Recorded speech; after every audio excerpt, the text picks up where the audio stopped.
कीजिए, अभिनंदन करिए बजरंगबली के अनन्य भक्त धीरेंद्र कृष्ण शास्त्री जी का। जोरदार तालियों के साथ अभिनंदन है।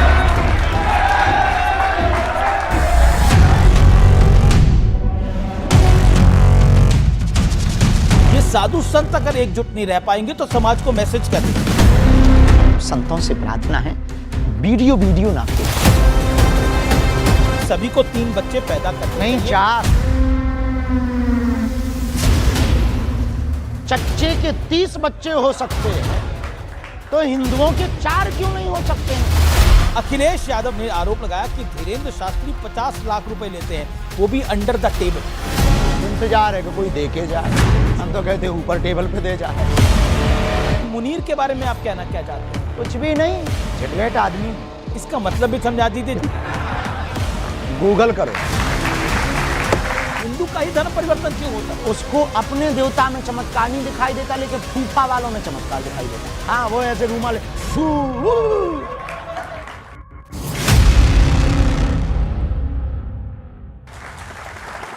नमस्कार व्यूअर्स, मैं हूं अमीश देवगन। हनुमान चालीसा की एक चौपाई है, संकट कटे मिटे सब पीरा, जो सुमिरे हनुमत बलबीरा। इसलिए जिन्हें पीड़ा होती है वो सीधा बागेश्वर धाम पहुंच जाते हैं अपनी पर्ची निकलवाने के लिए। और लोगों की पर्ची निकालने वाले बागेश्वर धाम के पीठाधीश्वर धीरेंद्र कृष्ण शास्त्री जी आज खुद हमारे साथ इस मंच पे मौजूद होंगे, हमारे इस बड़े ऑडिटोरियम में। तो जोरदार तालियों के साथ स्वागत कीजिए, अभिनंदन करिए बजरंगबली के अनन्य भक्त धीरेंद्र कृष्ण शास्त्री जी का। जोरदार तालियों के साथ अभिनंदन है।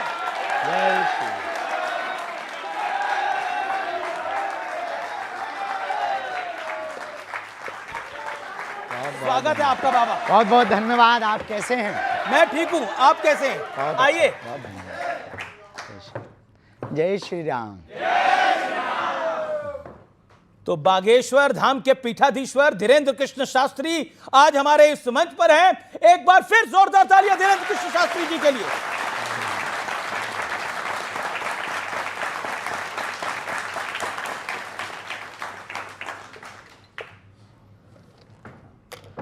आज धीरेंद्र कृष्ण शास्त्री जी हमारे साथ हैं, जनता हमारे साथ है, और इस कार्यक्रम का नाम है सत्य, सनातन और विवाद। यह नाम आज हमने इसलिए दिया क्योंकि एक तरफ सनातन की ग्लोबल जय जयकार हो रही है और खुद धीरेंद्र कृष्ण शास्त्री हाल ही में कई देशों में सनातन का डंका बजाकर लौटे हैं, लेकिन दूसरी तरफ एक के बाद एक कई विवाद भी सामने आ रहे हैं। एक तरफ पाकिस्तान कुछ करता है और दूसरी तरफ अमेरिका कुछ करता है।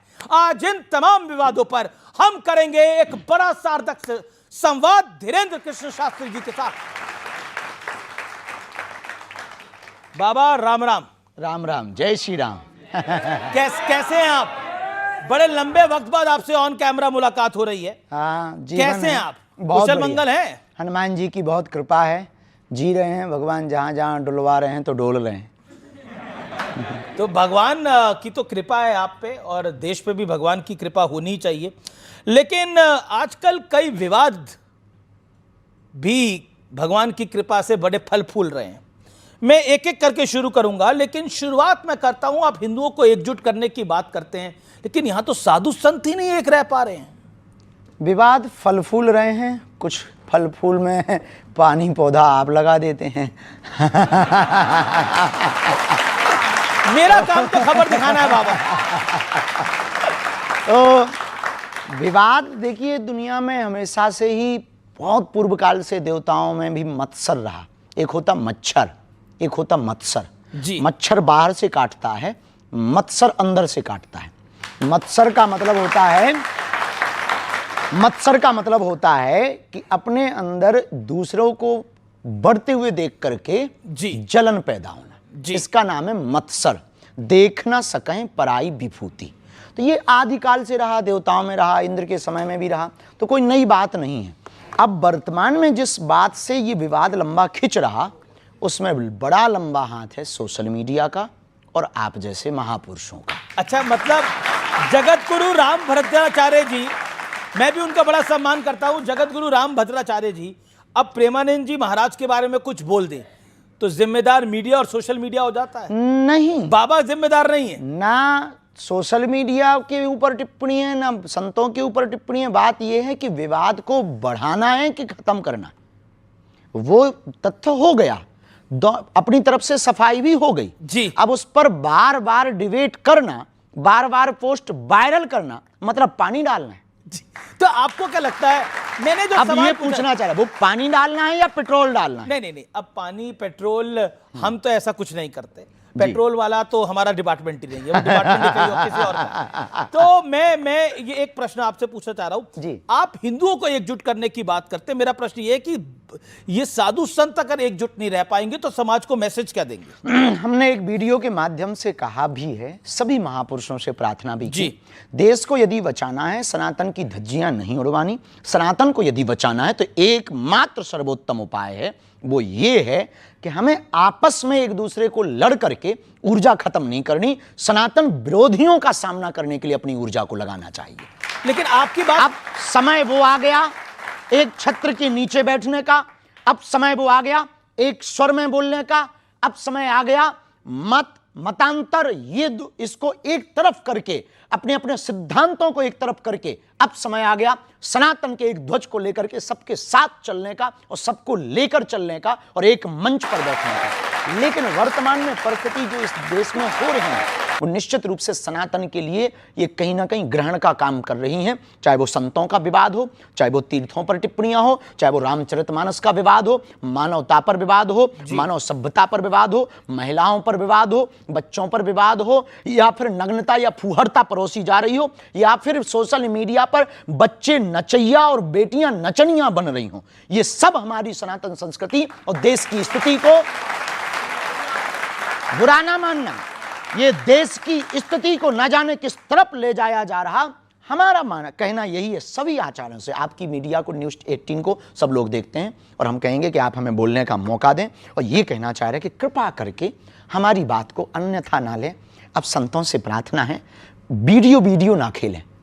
यदि लड़नी है तो एक बंद कमरे में एक दिन बैठ लें और जो होना हो सो हो जाए। वीडियो खेल करके दूसरों को उंगली उठाने का मौका ना दिया जाए। जी, आपने एक अच्छी बात करी कि सनातन की बात करनी चाहिए, लेकिन आपकी सलाह कोई मानेगा? आपको लगता है देखिए आपकी एडवाइस को कोई सीरियसली लेगा? अब बारिश तो होती है, कोई छाता ले या ना ले उससे मेघों को कोई फर्क नहीं पड़ता। तो आपको बागेश्वर बाबा डर नहीं लगता? धीरेन्द्र शास्त्री जी, डर नहीं लगता? बड़े बड़े धर्माचार्य हैं, बड़े बड़े आचार्य हैं, बड़े बड़े साधु संत हैं, कहीं आपके पीछे ना पड़ जाए? कुछ तो पड़े हुए हैं। पड़ जाएंगे, हम चरण पकड़ लेंगे शंकराचार्य, और फिर इसके बाद भी वो कुछ करेंगे तो पिट लेंगे। इससे ज्यादा संतों से एक बात याद रखना, औरों से नहीं, संतों से ओनली। बाकी तो डरते तो हम किसी के बाप से नहीं हैं।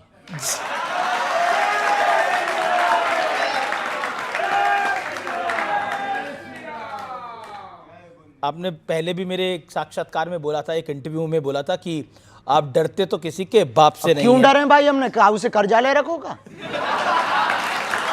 हमने किसी से कर्जा नहीं लिया, किसी की बहन बेटी के साथ गलत नहीं किया। देश के लिए जी रहे, देश के लिए मर रहे, राष्ट्र के लिए कार्य कर रहे, बेटियों का विवाह करवा रहे, भंडारा करवा रहे, हॉस्पिटल के लिए पुरुषार्थ कर रहे, कथा से लोगों के जीवन बदलने का प्रयत्न कर रहे, जन चेतना जागृति की पदयात्रा कर रहे, वैचारिक क्रांति कर रहे। अब हमने लूटा है किसी को हमने पकड़ा है या किसी को छेड़ा है, या हमने तुम्हारे आपके इस जो मीडिया का जो भी जिसका हो इस पर कब्जा किया हो, तब डरे हम।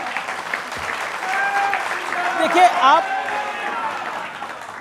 आपने लूटा तो है, सुख चैन लूटा है सनातन विरोधियों का, लूटा तो है आपने। वो लुटने योग्य ही है। जो सनातन विरोधी हैं उनका चैन लुटना ही चाहिए। जो स्वयं हम लोगों से बेचैन है वो चैन में रह सकता क्या? जी, चलिए, मेरा अगला प्रश्न है।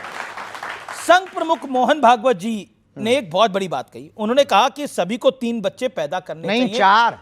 अच्छा, 4 करने चाहिए। हाँ। अरे 3 पर इतना विवाद हो गया, उनके पीछे पड़ गए सब। चच्चे के 30 बच्चे हो सकते हैं। किसके? चच्चे के 30 बच्चे हो सकते हैं, तो हिंदुओं के 4 क्यों नहीं हो सकते हैं? और क्या बुराई है? 2 बच्चे घर के लिए, 1 बच्चे संघ का के लिए और 1 बच्चे हिंदू राष्ट्र का लिए। ये तो फिर फैमिली प्लानिंग का तो बैंड ही बज जाएगा पूरा है जी, फैमिली प्लानिंग का तो बैंड ही बच जाएगा। जब उनके 12-12 बच्चे खा पी लेते भगवान की कृपा से, तो 4 नहीं पाल पाओगे। तो कहा जाता था हम 2 हमारे 2 कॉन्सेप्ट बदल गया है अब पूरा। नहीं, अब तो उल्टा जमाना आ गया, ना बच्चे जीवन कटे अच्छे। जी, आजकल तो बड़ा उल्टा जमाना आ गया है। आपको लगता है बच्चे होने चाहिए? बिल्कुल होने चाहिए, और 4 होने चाहिए, हमने बोला नहीं है। बच्चे पसंद है आपको? भाई बच्चे किसको, बच्चे तो भगवान का रूप होते हैं। कौन ऐसा है जो बच्चों से विरोध रखता हो या ईर्ष्या रखता हो। अच्छा, एक आपके पुराने इंटरव्यू से मैंने एक कुछ निकाला है, वो मैं आपको प्ले करके दिखाता हूं। आप ही ने कहा था, कह दिया होगा। प्ले करते हैं। आप भी अपना परिवार बढ़ाना चाहते हैं क्या? बहुत जल्दी बढ़ाए तो विवाह करेंगे आप? पक्का है, उसमें कोई संदेह नहीं। ये कोई गुनाह थोड़ी है, आपकी भी तो हुई होगी। तो लड़की देख ली है आपने या देख रहे हैं? अभी तो नहीं देखी। अभी नहीं देखी। आपको मिले तो खबर खींचिएगा। तो अब से कुछ साल पहले तक तो आपने लड़की नहीं देखी थी, आपने देख ली है? हमने तो कई सारी वीडियो में, हाँ, अनऑफिशियली है भैया, जी, जी। ऑफिशियली है। तो उसमें देखो, वीडियो में हम पूछ रहे हैं कि आपको बच्चे भी पसंद है, आप कहते हैं 4 भी होने चाहिए। तो अब आपकी जब शादी होगी तो कितने करने का प्लान है? अब ये पहले शादी तो हो जाने दो, फिर भी योजना तो बनाई होगी। घर बस जाने दो। हम योजना से तो, हम तो ये हमारा एक ही नियम है, कोई नियम नहीं है जी। तो विवाह के रास्ते में कुछ कहानी आगे बढ़ी? अभी तो नहीं। अभी नहीं। अभी बहुत सपने हैं। हमारी एक आदत है, हम सपने युवान बच्चों को भी कहेंगे अपनी जिंदगी से, हम सपने सोते हुए नहीं देखते, जगते हुए देखना चाहते हैं। जब तक इस देश के लिए कुछ बड़ा नहीं करेंगे, जब तक हॉस्पिटल का निर्माण कार्य पूरा नहीं हो जाएगा, हमारा क्षेत्र आदिवासियों का क्षेत्र है, हमारा क्षेत्र दीनहीनों का क्षेत्र है, हमारे क्षेत्र में लगभग 15 किलोमीटर में कोई बहुत बड़ा हॉस्पिटल नहीं है, इसलिए हमने निर्णय लिया है कि हम मंदिर नहीं अस्पताल बनाएंगे। ये बड़ा निर्णय है और बहुत बड़ा हॉस्पिटल आप बना रहे हैं, कैंसर हॉस्पिटल आप बना रहे हैं, इसके लिए वाकई जोरदार तालियां आपके लिए। लेकिन बाबा, आरएसएस चीफ ने एक और बात कही कि हिंदुत्व जो है, हिंदुइज्म जो है, वो सेकुलरिज्म की गारंटी है। इस बात से आप सहमत हैं? और अगर सहमत है तो क्यों सहमत है? देखिए, सबके अपने अपने भाव होते हैं। सेकुलरिज्म की गारंटी हिंदुत्व है या ये नहीं, इस पर हमने बहुत ज़्यादा विचार नहीं किया। हम इतना कहेंगे कि सत्य, झूठ का बाजार इसलिए चलता है क्योंकि सत्य के सौदागर होते हैं, और झूठ की महिमा भी तब तक है जब तक सत्य है, और सत्य की महिमा भी तब तक है जब तक झूठ है। यदि सभी सत्यवादी हो जाएंगे तो फिर झूठ कहाँ जाएगा, और फिर सब सत्यवादी हो जाएंगे तो तोड़ खत्म हो जाएगा। तो क्या मुसलमानों की वजह से सेकुलरिज्म नहीं है, सिर्फ हिंदुओं की वजह से सेकुलर है भारत? देखिए, भारत में हिंदुओं को और हिंदुत्व को खतरा हिंदुओं से, अच्छा, मुसलमानों से तो बहुत बाद में। हिंदुओं का खतरा हिंदुओं से, उन हिंदुओं से जो खाते भारत का है, गाते पाकिस्तान का। कौन है ऐसे आपकी नजर में? आप जैसे फॉर एग्जांपल, आपकी न्यूज़ों पर बहुत लोग आते रहते हैं जो कहते रहते हैं कि हमें भारत में डर लगता है। आपकी न्यूज़ों पर आते रहते हैं कि ये सब भगवा आतंकवाद है। आपकी न्यूज़ों पर आते रहते हैं जो हिंदुत्व पर टिप्पणी करते। आपकी न्यूज़ों पर आते रहते हैं जो पदयात्रा पर टिप्पणी करते। आपकी न्यूज़ों पर आते रहते हैं जो सनातन पर टिप्पणी करते। आपकी ही न्यूज़ पर आते रहते हैं जो गजवाए हिंद चाहते हैं। हम भगवाए हिंद चाहते हैं। भगवाए हिंद चाहते हैं आप, लेकिन आपने भगवाए हिंद में फिर हम टोकें जी, भगवाए हिंद में यह गारंटी है कि मुसलमान रहेंगे। भगवाए हिंद में यह गारंटी है कि सिख ईसाई सब रहेंगे, पर गजवाए हिंद में यह गारंटी नहीं है कि हिंदू रहेंगे। जी, लेकिन मैं भगवा हिंद और गजवा हिंद पर भी आऊंगा, लेकिन आपने युवाओं की बात करी। आजकल का युवा जो है वो ज्यादा रील में रहना पसंद करता है, रियल में रहना पसंद नहीं करता। वो रिलेशनशिप में यकीन नहीं करता, सिचुएशनशिप में यकीन करता है। क्या कहना चाहेंगे? बहुत अंग्रेजी बोल दी आपने, इतनी अंग्रेजी हमारे ऊपर से निकल जाती है, इसका हिंदी बता दो, हम जवाब दें। जी, बेसिकली उसे लगता है कि शादी ब्याह में कुछ नहीं रखा, हम किसी के साथ रहें, हम कुछ भी करें और हम आगे बढ़ें। पश्चिमी कल्चर है, विदेशी कल्चर है, पश्चिम देशों का, भारत का नहीं है। हमारा भारत इसलिए महान है क्योंकि यहाँ मर्यादा है, यहाँ संस्कृति है, यहाँ व्यापारवाद में परिवारवाद पहले है।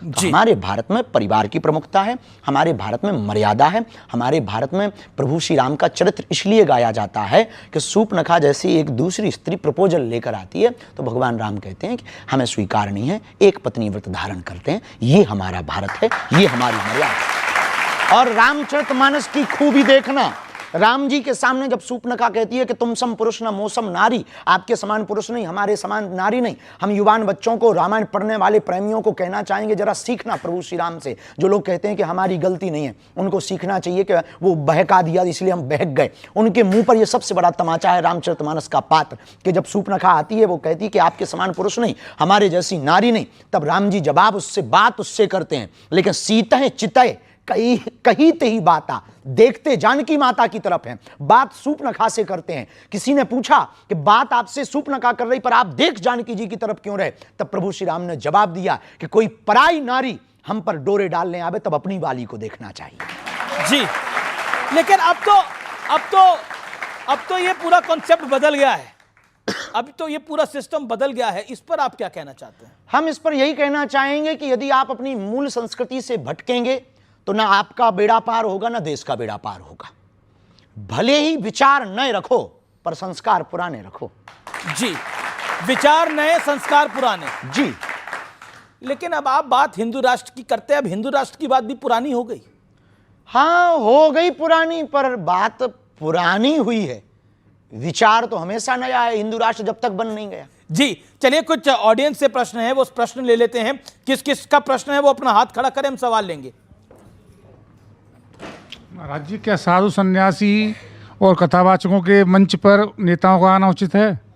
देखिए, राजपीठ और व्यासपीठ दोनों एक दूसरे के पूरक हैं। व्यासपीठ जो परंपरा और जो संकेत करे, उसमें यदि राजपीठ के लोग सुधार के लिए अपने जीवन में आत्मसात करने के लिए आते हैं तो कोई बुराई नहीं है। हम जिस सनातन धर्म व्यासपीठ की परंपरा में बैठते हैं उस व्यासपीठ से बिगड़े को भी गले लगाने की क्षमता रखते हैं। फिर राजनेताओं की तो बात अलग है। सुधारने के लिए कोई भी आ सकता है, सुधारने के लिए नया है। जी जी, व्यासपीठ ज्ञान लेने की जगह है, देने की जगह नहीं है। व्यासपीठ सनातन को चमकाने की जगह है, खुद का चेहरा चमकाने की जगह नहीं है। सवाल जय श्री राम। महाराज जी, मेरा प्रश्न ये है कि हमें मंदिर जाके पूजा करनी चाहिए या घर पे नाम जप करना चाहिए? क्या चीज मंदिरों बेटर की है? व्यवस्था इसलिए क्योंकि हम मंदिर जाएंगे तो हमारे आदि जगत गुरु शंकराचार्य भगवान ने, जब बौद्धिज्म बहुत ज्यादा बढ़ रहा था, जब बहुत ज्यादा धर्मांतरण हो रहा था, मतांतरों के कारण, मतभेद के कारण, उस वक्त कम उम्र की आयु में आदि जगत गुरु शंकराचार्य भगवान, जो स्वयं शंकर का ही अवतार थे, चारों मठों की उन्होंने स्थापना की। मंदिरों की स्थापना करने के पीछे एकमात्र ध्येय ये था कि भगवान तो मन मंदिर में बैठा है, लेकिन ये भव्य मंदिर इसलिए बनाकर के मठ की स्थापना की कि हिंदू यहां आकर के विचार करे और अपने सनातन को बचाने के लिए एकता करे और एकजुटता में आवे। इसलिए मंदिरों में शांति, हवा सब जगह है, लेकिन जब भी आपको धूप या गर्मी लगे तब पंखा के नीचे ही हवा लगती है। ऐसे ही परमात्मा सब जगह है। जी, अगला सवाल खड़े होकर पूछिए, क्या सवाल है?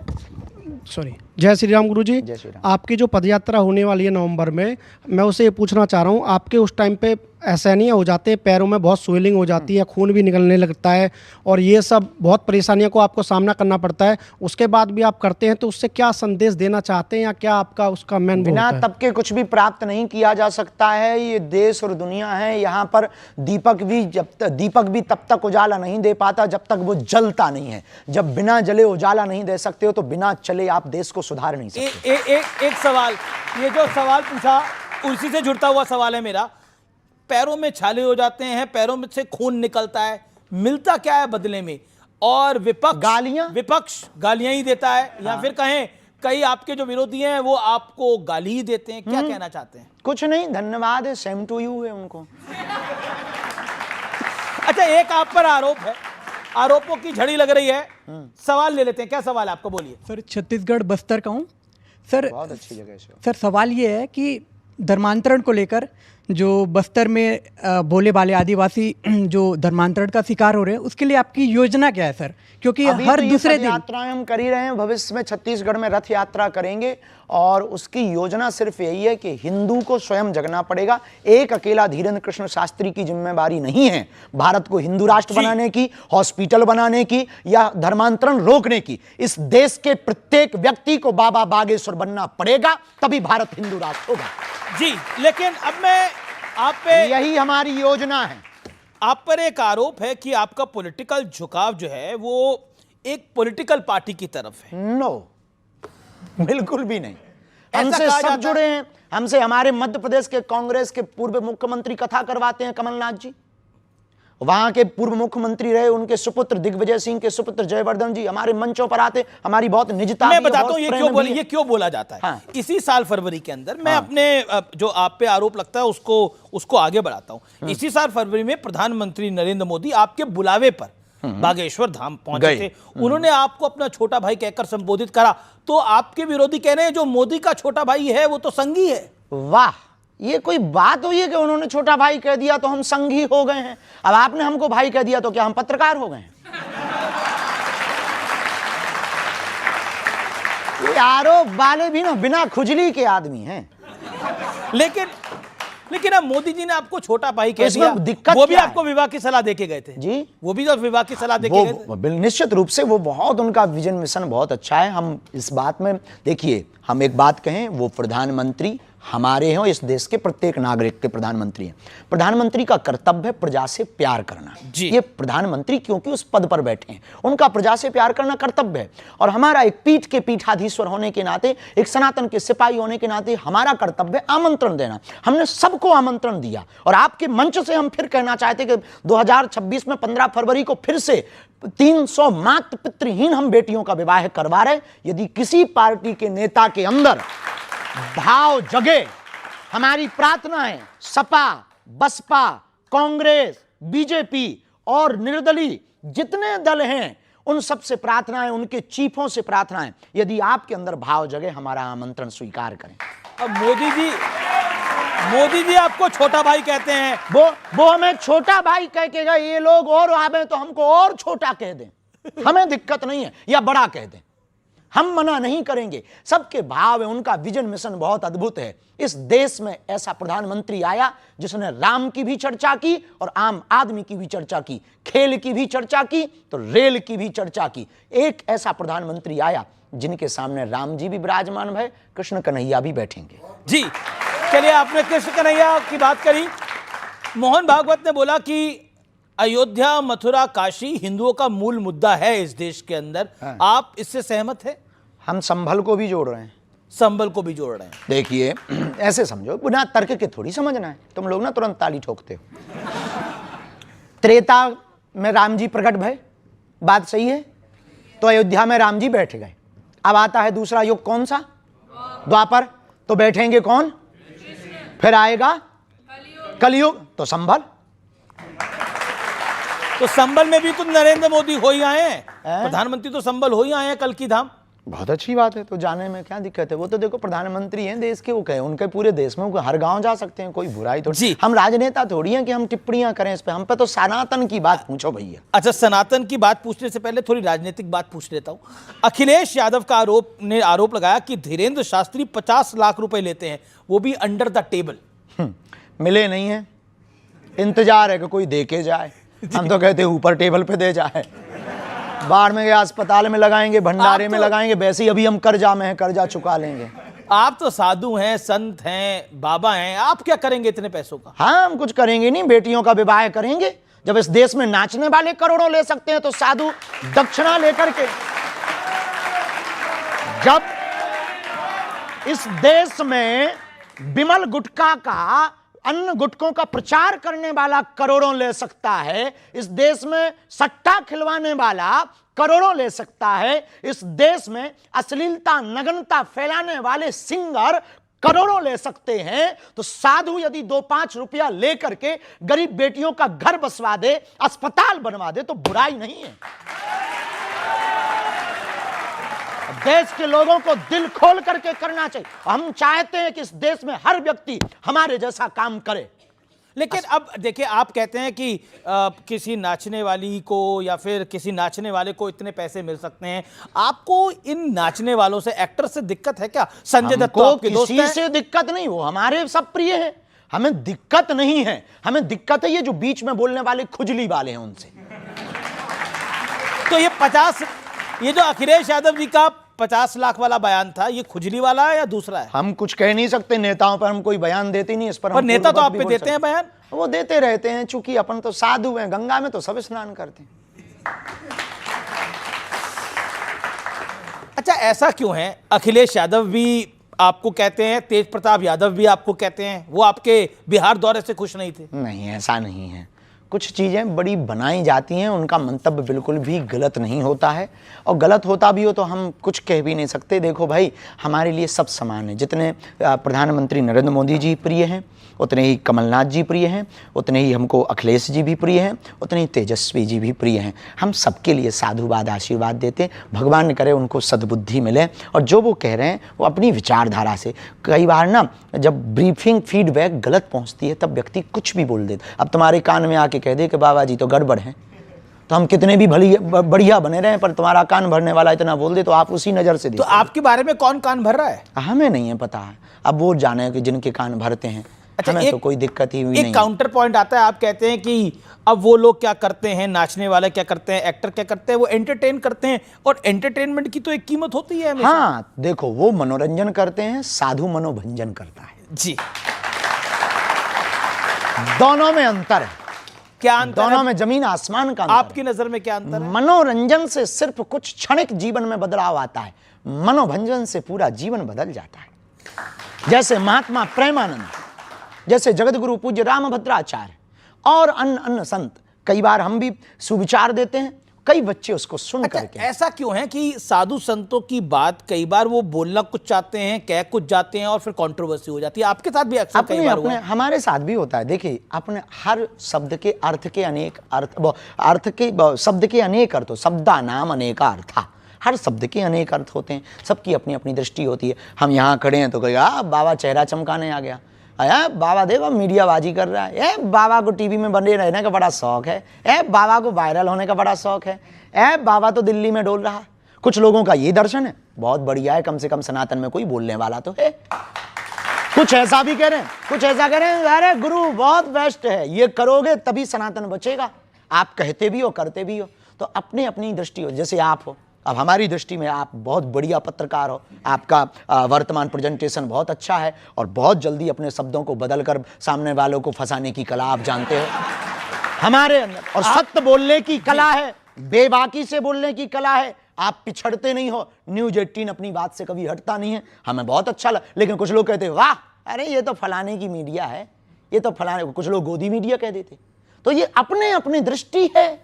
आपके प्रति भी ऐसी दृष्टि रखते, हमारे प्रति भी कुछ लोग। अब कोई किसी को प्रभु श्री राम भगवान दिखाई देते, किसी रावण को राजकुमार दिखाई देते थे। तो अपना अपना चश्मा का खेल है। आपने व्हाइट चश्मा लगा रखा, कुछ लोगों ने काला लगा रखा है। तो ये काले चश्मे वालों को आप मैसेज क्या देना चाहोगे? कुछ भी नहीं, भगवान तुम्हारा भला करे, भजन करो भैया। और क्या देंगे भैया, हम तो साधु आदमी, हम किसी से विवाद थोड़ी करेंगे। हम तो यही कहेंगे भैया, आप विवाद करते नहीं, लेकिन विवाद हो जाते हैं। अब हो जाते हैं तो देखो, हम किसी विवाद, एक तो किसी को छेड़ते नहीं है, कोई छेड़े तो छोड़ते नहीं, बस सीधा सा। अच्छा, क्योंकि आपने भगवा हिंद की बात करी, हिंदू राष्ट्र की बात करी, क्या ये सांप्रदायिक सोच नहीं है? क्या ये कट्टर सोच नहीं? वाह, गजवाए हिंद अच्छी सोच है। नहीं, उसको तो किसी ने अच्छा नहीं बोला। हाँ, तो उसी के जवाब में, काउंटर में, कि आप गजवाए हिंद मांगोगे, हम भगवाए हिंद बना देंगे। लेकिन फिर ये ध्रुवीकरण होता है इससे ना। ध्रुवीकरण वो कर रहे हैं, हम थोड़ी कर रहे हैं भाई साहब।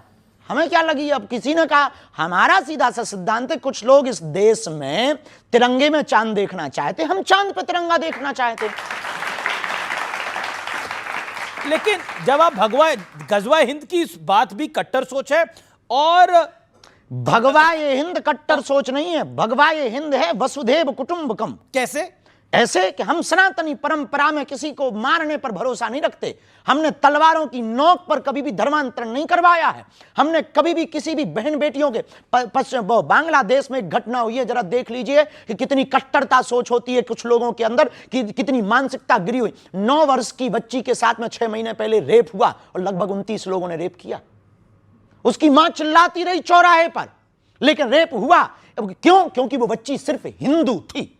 ये सोच है कुछ लोगों की। हम इस सोच के खिलाफ हैं, हम मुसलमानों के खिलाफ नहीं हैं। हम अब्दुल कलाम को भी सलूट करते हैं और रस खान के भी दोहा गाते हैं।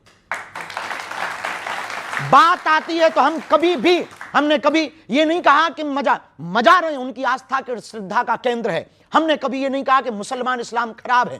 नहीं, सबको अपनी अपनी आस्था का पूजा करने का अधिकार है, सबको अपने ईश्वर को मनाने का अधिकार है। लेकिन आप दबाव देकर के नहीं मना सकते, आप प्रभाव देकर के नहीं मना सकते हैं। तो गजवा ये हिंद है, सर तन से कलम कर देना, ये सोच का। भगवा ये हिंद है, सबको गले लगा लेना। लेकिन विपक्षी पार्टियां तो देश का भला ही सोचती हैं, वो भी परेशान हो जाती हैं। वो कहती हैं कि ये सांप्रदायिक सोच है और साथ में वो ये भी कहती हैं ये देश तोड़ने वाली विचारधारा है। तो दोनों देखो, पहली वाली तो हम बात मान लेंगे कि देश तोड़ने वाली विचारधारा है गजवाई हिंद। भगवा ये हिंद तो नहीं है, ये बात हम मानने को इसलिए तैयार नहीं है। वो भगवा हिंद को भी कहते हैं कि ये देश तोड़ने वाली विचारधारा। अब वो अपने अपने विचार हैं, क्योंकि उन्होंने पढ़ा नहीं ना जी। मेरा अगला सवाल आपसे बड़ा महत्वपूर्ण है। आपको ध्यान होगा एक मालेगांव ब्लास्ट केस हुआ था और इसके तमाम आरोपियों को बरी कर दिया गया। तब हमारी उम्र मात्र 7-8 साल की थी। हमने बाद में आर्टिकल्स में पढ़ा, इंटरव्यू को देखा, बहुत सी न्यूज़ों को पढ़ा। कोशिश भर पढ़ते हैं, तथ्य होना चाहिए। उस वक्त विदेशी ताकतों ने सोच समझ करके एक ट्रेंड चलाया था, थीम भगवा आतंकवाद, सोची समझी साजिश में, और पूरे देश में एक थीम वायरल हुई थी, भगवा आतंकवाद। लेकिन भगवान की बड़ी कृपा है, 19 साल बाद ना, 19 साल है, 2006, तो कितने साल हो गए? 19 साल हो गए। 19 साल बाद इस देश की न्यायपालिका ने यह सिद्ध कर दिया भगवा आतंकवाद नहीं होता। पूर्व मुख्यमंत्री हैं पृथ्वीराज चौहान, वो कहते हैं कि भगवा आतंकवाद तो नहीं होता, सही बात है, लेकिन सनातनी आतंकवाद होता है। उन्होंने अभी 2025 में यह बयान दिया है। हम उन पर कोई जवाब नहीं देंगे, नेता का जवाब दें। हम फिर भी सनातन आतंकवाद पर आपका कमेंट? अभी तक कोई हमको तथ्य मिला नहीं कि सनातन आतंकवाद किसी भी, देखिए, आतंकवाद का कोई धर्म या मजहब नहीं होता। आतंकवादी एक विचारधारा है, देश के ऊपर हिंसा करके या किसी भी जगह पर हिंसा करके अपनी बातों को मनवाना या देश की मानवीय परंपरा को खत्म करना, मानवता पर आपने बोला आतंकवाद का कोई धर्म नहीं होता, कोई भी आतंकवादी हो सकता। हम मानते हैं, पर पाकिस्तान आतंकवादी है, पाकिस्तान में आतंकवादी है, ये धर्म है जी। और पहलगाम में तो धर्म पूछ कर गोली मारी गई। पहलगाम क्यों? क्योंकि वो पाकिस्तानी थे, तब तो 9 ठिकाने अपनी सेना ने ठोके। लेकिन मुनीर के बारे में आप कहना क्या चाहते हैं? कुछ भी नहीं, झिकलेट आदमी है। क्या आदमी है? झिकलेट है वो। इसका मतलब भी समझा दीजिए। इसका अर्थ नहीं बता सकते हम, गूगल करो। झिकलेट का अर्थ आपने बता सकते? उसका मतलब ये है, झिकलेट का मतलब ये है कि भाई बिच्छू का मंत्र जानते नहीं है और सांप के बिल में हाथ डाल रहा है जी। लेकिन मुनीर ने जो बात बोली, जब पहलगाम आतंकी हमले से पहले उन्होंने बोला हमारा देश अलग इसलिए हुआ क्योंकि हम में और हिंदुओं में बहुत फर्क है, हमारी पद्धति अलग है, हमारा जीवन अलग है। बिल्कुल। 1947 में आपको अलग एक जगह भी दे दी, पर हमको एक बात से आज भी हमको मन में दुख है। जब 1947 में 47 में धर्म के नाम पर जगह बांट दी, तो देश में ये बच कौन गए? बताइए, धर्म के नाम पर बंटवारा हुआ कि नहीं हुआ? फिर जब धर्म के नाम पर बंटवारा हुआ तो एक बंटवारे में कमी रह गई। क्या कमी रह गई? वो ये रह गई कि फिर बिल्कुल ही यहां से सफाया कर देना चाहिए थे वहां उनके वाले, और हमारे वाले वहां से पूरे ले आने थे यहाँ। लेकिन अब तो हुआ नहीं है। अब वो तो हम नहीं थे, नहीं तो हम ऐसा करते। लेकिन ऑपरेशन सिंदूर को लेकर बहुत सारी बयानबाजी हुई, लेकिन अमिताभ बच्चन को तो आप जानते होंगे। नाम सुना है, हमारा परिचय नहीं है उनसे। उनकी धर्मपत्नी है जया बच्चन, उन्होंने बोला ये ऑपरेशन सिंदूर क्या नाम होता है? हम नहीं कह सकते उनकी बात पर, क्योंकि किसी की पर आपको लगता है नेताओं ऑपरेशन की सिंदूर टिप्पणी नाम गलत है? नहीं, उन्होंने देखिए सिंदूर उजाड़ा है तो सिंदूर नाम रख दिया, क्या गलत है? सठे साठ्यम समाचरित, शास्त्र कहता है जैसे को तैसा। ऑपरेशन महादेव, बहुत अच्छा। अब इस पर भी सवाल खड़े होते हैं कि ये इस तरह के नाम क्यों रखे जाते हैं? अब कुछ लोगों को तो पहले पढ़ाया जाता था गा से गणेश, तो कुछ लोग कहते थे इससे सांप्रदायिकता फैलती है, तो फिर गा से गधा पढ़ाया जाने लगा, और गा से गणेश बंद हुआ, गा से गधा पढ़ाया जाने लगा, तब से हो गया खेल, गधे ही पैदा हो रहे हैं। अब मैं आपको बताता हूं, बाला साहब ठाकरे की जो पार्टी है, उनकी पार्टी के एक संजय हैं और संजय राउत, वो कहते हैं कि ऑपरेशन महादेव, ऑपरेशन सिंदूर जैसे नामों के जरिए धार्मिक रंग दिया जाता है। नहीं, महादेव संहार के देवता हैं और शंकर जी सबके हैं। इस दुनिया में 3000 साल पहले जी कोई भी दूसरा धर्म नहीं था सनातन को छोड़कर। अब कोई अपने बाप को बाप नहीं बोल रहा तो ये उन लोगों की गलती है। कुछ सवाल ले लेते हैं। मैं उदय शहरी, भगत, सन्यासी या इनकलाबी, तीनों में श्रेष्ठ कौन है? भक्त भक्त भक्त यानी भक्त, भक्त भक्त ऐसी बात है ना, भक्त, सन्यासी और इनकलाबी। इनकलाबी राष्ट्रप्रेमी, मतलब राष्ट्रप्रेमी, राष्ट्रप्रेमी, यही तीनों ही जो ठीक हैं। देखिए, भक्त और सन्यासी दो अलग नहीं है, एक ही हैं, जैसे चीनी और शुगर, ठीक है? दोनों है। भक्त के बिना सन्यासी नहीं हो सकता, भक्ति के बिना सन्यासी कैसे हो सकता, और भक्ति के बिना इनकलाबी भी नहीं हो सकता। राष्ट्र की भक्ति ना हो तो वो इनकलाब जिंदाबाद कैसे बोलेगा? 2 लाइन में मैं वंदन करूंगा कि चुरा कर रंग जीवन के सत्य सनातन धर्म के मंच पे आए हैं। समय की दौड़ में हमने यहाँ कुछ पल बिताए हैं। मिलेगा साथ शास्त्री जी का हम सम्मान करते हैं। सुशोभित मंच से हम वंदन बारंबार करते हैं। जय श्री राम। राधे राधे गुरुजी। राधे राधे। मेरा आपसे ये प्रश्न है कि एक व्यक्ति के जीवन में सफलता का रहस्य क्या होता है, और एक व्यक्ति को सफल होने के लिए सिर्फ मेहनत या फिर किस्मत का भी साथ देना जरूरी होता है? सफलता पाने के लिए 3 सूत्र हैं, हमारे निजी अनुभव के सूत्र हैं। यदि वो आप पालोगे तो शायद आप सफलता पा पाओगे। सोचो, बोलो, करो। पश्चिमी विचारक ने कहा है कि जो आप सोचेंगे वो आप बोलने लगेंगे, जो आप बोलेंगे वो शब्द बनेंगे, जो शब्द बनेंगे वो आदत बनेगी, जो आदत बनेगी वो आपके कर्म बनेंगे, जो कर्म बनेंगे वो आपका भाग्य बनेगा। जी सवाल मेरा सवाल ये है कि हम जैसा देखते हैं कि हिंदुत्व पर कुछ भी बोल देना बहुत आसान होता है, कोई भी अपनी मर्जी से जो मन में आता है बोल देता है, लेकिन और धर्मों में कुछ भी बोलना, उस पर फिर हम देखते हैं कि जैसे अटैक हो जाते हैं, हमले हो जाते हैं, लेकिन हिंदुत्व पे और फिर उस पर कोई एक्शन भी नहीं होता। तो इसको आप कैसे देखते हैं? ये हिंदुओं की बुजदिली पना का परिणाम है कि वो रामचरितमानस जलाते रहे, तुम चुप रहे, वो गाय काटते रहे, तुम चुप रहे, वो राम मंदिर पर 500 साल तक तुम्हें कोर्ट में घिसवाते रहे, तुम चुप रहे, वो मंदिर तोड़कर मस्जिद बनाते रहे, तुम चुप रहे, वो तुम्हारे राम के होने का सबूत मंगाते रहे, तुम चुप रहे, वो गंगा को भी कुछ और कहते रहे, तुम चुप रहे, वो दुर्गा को भी कुछ और कहते रहे, तुम चुप रहे, वो राम सेतु को भी कुछ कहते रहे, तुम चुप रहे। राम सेतु का अर्थ ही है राम सेतु, फिर भी वो राम सेतु का मतलब पूछते हैं। इसका मंतव्य हिंदू बहुत बड़ा बुजदिल है। कुंभकर्ण के बाद यदि कोई सोया है तो हिंदू सोया है।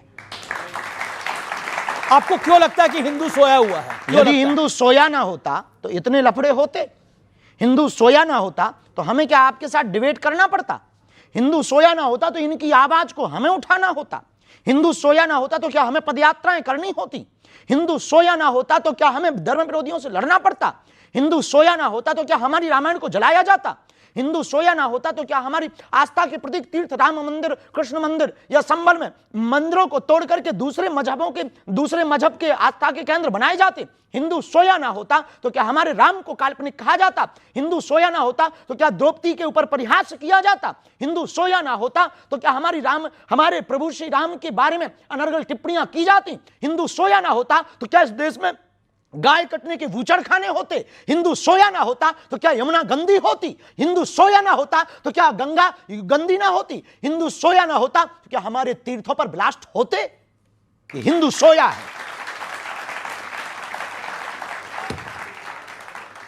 लेकिन ऐसा माना जा रहा है कि अब मोदी के शासन में आने के बाद बीते 11 साल में हिंदू में एक चेतना हुई है, राम का मंदिर भी बना। निश्चित रूप से राम मंदिर बनने के बाद और सनातनी परंपरा के लोग आने के बाद लोगों को बल मिला है। लेकिन एक अकेले प्रधानमंत्री नरेंद्र मोदी, एक अकेले बागेश्वर बाबा, एक अकेले शंकराचार्य, एक अकेले बाबा जगतगुरु रामभद्राचार्य, एक अकेले स्वामी बाबा प्रेमानंद या युवान, इन लोगों से देश का उद्धार केवल अकेले से नहीं होना है। प्रत्येक व्यक्ति को सनातन का फाइटर सिपाही बनना पड़ेगा। एक प्रश्न मेरा पूरी जनता की तरफ से, इस देश के युवा से बाबा बागेश्वर को क्या उम्मीदें हैं? संस्कार और संस्कृति और सनातन और भारत के संवर्धन की उम्मीद है। ये आपको उम्मीद है। चलिए कुछ और प्रश्न हैं, सवाल ले लेते हैं। हाथ खड़ा करें जो सवाल पूछना चाहते हैं। गुरुजी, आपके विचारों से हिंदू राष्ट्र में जाति आधारित भेदभाव को कैसे खत्म किया जा सकता है? जाति हो इससे कोई दिक्कत नहीं, पर जाति अभिमान नहीं होना चाहिए। भेदभाव है उसको कैसे खत्म किया जा सकता है? उसको विचारों से ही खत्म किया जा सकता है, तलवारों से तो नहीं किया जा सकता है। वैचारिक संगठन, पदयात्रा, सामाजिक समरसता के भोज व साथ ही साथ मंदिरों में बैठक व्यवस्था, अब देवालयों में बैठक व्यवस्था, जगह जगह नुक्कड़ चाय की चौकड़ी पर भेदभाव की शून्यता, विचारों को बार बार आदान प्रदान करना और सामाजिक समरसता के लिए बार बार प्रकल्प को करना, कथा को करवाना, भोजन भंडारे को करवाना और लोगों की मदद करना, दीनहीनों को गले लगाना, इससे ही जातिगत भेदभाव मिट सकता है। जी जी गुरुजी, राधे राधे। गुरुजी, ये मैं पूछना चाहता हूँ कि बाबा जी की पर्ची बड़ी या प्रेमानंद जी महाराज की भक्ति? जी, बाबा जी की पर्ची बड़ी या प्रेमानंद जी महाराज जी की भक्ति बड़ी है? ये आप जो है भारत पाकिस्तान का नक्शा तुम बाबाओं को लड़वाने आए हो क्या? तूने ठेका ही ले रखा है महात्माओं को लड़वाने का कि कौन बढ़िया है? ये बता, तू बढ़िया है या तेरे पिताजी बढ़िया है? अब बता, हैं? तो बस दोनों सही है। उन्होंने बोला दोनों सही है। बेटा ज्यादा खुजली हो तो हवेली पे भी आ जाना। जी सवाल ले लेते हैं। बोलो भाई। सतकोटि प्रणाम बाबा। मेरा सवाल आपसे ये है कि आपने बोला कि विचार नए होने चाहिए लेकिन संस्कार पुराने होने चाहिए, लेकिन संस्कारों के नाम पे जो महिलाओं के साथ इतने सदियों से गलत होता आया है, उनको घर से नहीं निकलने दिया जाता है, उनको नौकरियां नहीं करने दी जाती हैं और सारे संस्कारों का बोझ सिर्फ महिलाओं पे दे दिया जाता है। सनातन के लोगों ने नहीं किया, इस देश की कुछ बुद्धि, इस देश की बुद्धिहीन लोगों ने किया है।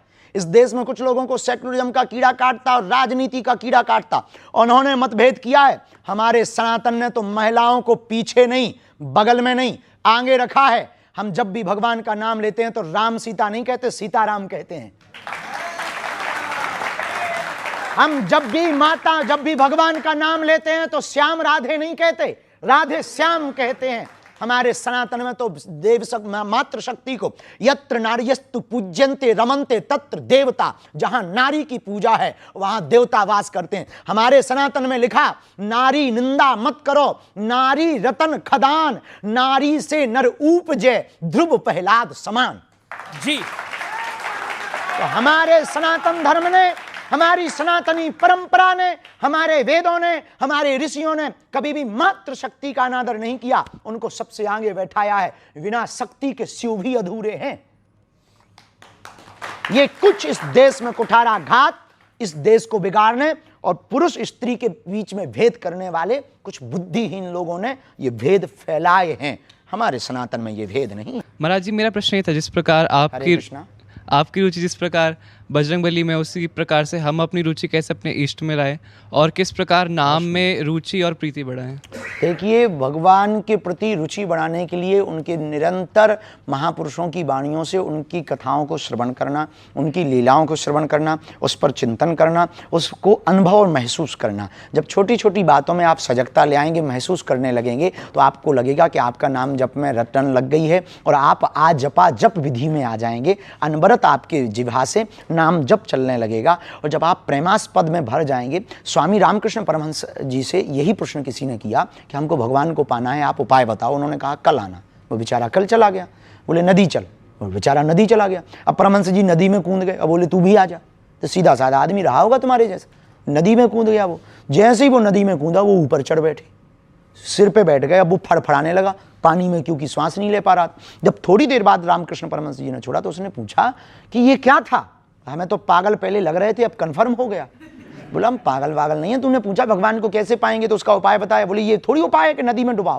बोले जिस प्रकार तू नदी में श्वास लेने के लिए तड़प रहा था, ऐसे ही तड़प जब तू परमात्मा के लिए अंदर ले आएगा तो परमात्मा की प्राप्ति हो जाएगी।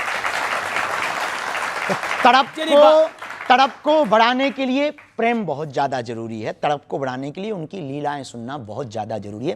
तड़प को बढ़ाने के लिए महापुरुषों के चरित्रों को, जीवन को देखना बहुत ज़्यादा जरूरी है। तो नाम पर भी निष्ठा होगी और भगवान पर भी निष्ठा। आपने प्रेम की बात करी, तड़प की बात करी, ये युवा पीढ़ी के लिए सवाल है, आपकी नज़र में प्रेम क्या है, प्यार क्या है, लव क्या है? देखिए अब लव का हमें पता नहीं, प्रेम का पता है। आजकल लव के बहुत से अर्थ हैं। प्रेम का मतलब है समर्पित हो जाना। प्रेम का मतलब है, बिंदु जी की एक बहुत अच्छी लाइनें थी, मैं अगर देखूं तो देखूं मगर तुम ना मुझको देखना, तुमने अगर देखा तो फिर मगरूर हो जाऊंगा मैं अगर चाहूं तो चाहूं मगर तुम ना मुझको चाहना, तुमने अगर चाहा तो फिर प्रेमी नहीं मजदूर हो जाऊंगा मैं। लेकिन राधा और मीरा के प्रेम में, प्यार में, इश्क में और आज की जनरेशन की इश्क तो नाम ही मत लीजिए। नहीं तो आज प्रेम ही नाम लो, बहुत बेहतर। तो आज की जनरेशन की मोहब्बत में क्या फर्क है जी? आज की जनरेशन की मोहब्बत वो में शाश्वत प्रेम है, पवित्र प्रेम है, और आज का प्रेम वासना का प्रेम है। आज का प्रेम है भोग का प्रेम। आज का प्रेम है सिर्फ शारीरिक सुख का प्रेम। आज का प्रेम है क्षणिक में बदलने का प्रेम। आज का प्रेम सिर्फ बिस्तर तक रह गया है। बुरा मत मानना, आपकी टीवी पर ऐसी बात बोलेंगे कई लोगों को लगेगा बाबा बहुत विचित्र बात बोल रहा। बिस्तर पर ले जाने वाले तुम्हें बहुत लोग मिलेंगे, मंजिल पर ले जाने वाला कोई मिलेगा। तो आप राधा और मीरा के प्रेम को आज के प्रेम से नहीं तोल सकते, क्योंकि आज का प्रेम वासना का है, मीरा और राधा का प्रेम उपासना का था। और मीरा और राधा ने सिर्फ कृष्ण से प्रेम किया, और आजकल के बेटा और बेटी तो भगवान ही बचाएं। क्या आपको आज के बेटे और बेटियों में, लड़के लड़कियों में क्या गड़बड़ दिख रही है? कुछ भी गड़बड़ नहीं, हमें तो सब अच्छे ही दिख रहे हैं, हमें क्या लेना देना। हम उनको एक सलाह कोई देना चाहेंगे आप अपनी तरफ? यही सलाह देंगे कि देखो भाई बुरा मत मानना, ये प्यार मोहब्बत इसके जो भी तुमने नाम देते हो ये सब बाद में कर लेना, पहले सफलता पा लेना। पहले सफलता पा लो। अब ये डोनाल्ड ट्रंप को क्या टेंशन है आपकी राय के अंदर? हमारा पड़ोसी तो नहीं है, दूर है डोनाल्ड ट्रंप तो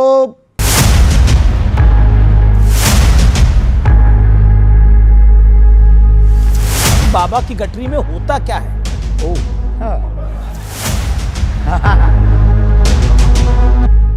अब आप बताइए, इतना महंगा चश्मा, यॉट पे घूम रहे हैं, तो किसी हलवा नाथ में फोटो खींचे।